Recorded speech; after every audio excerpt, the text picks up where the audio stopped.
श्री क्षेत्रपालो विजयते भगवान श्री कालभैरवनाथांचा गळ्यामध्ये त्यांचं वर्णन करताना स्फटिक माल त्यांनी धारण केलेली आहे असं वर्णन आहे।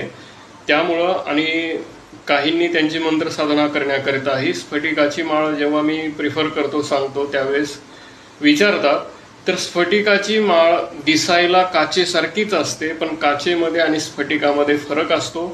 स्फटिक हे कधीच रूम टेम्परेचरला नसतं, ते नेहमी हातात मुठीत धरून दाबून पाहायचं, थंड लागतं ते।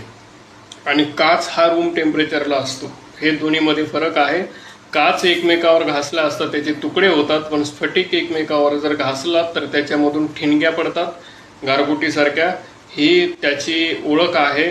आणि तुम्हाला जर त्याची ओळख नसेल तर विकणारे काचच स्फटिक म्हणून तुमच्या गळ्यात मारतात। स्फटिकाची किंमत आणि काचेची किंमत याच्यामध्ये खूप फरक असतो, पण तुम्हाला काचच स्फटिकाच्या किमतीमध्ये दिला जातो।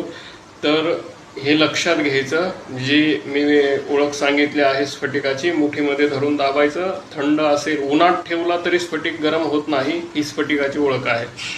रामकृष्ण हरी।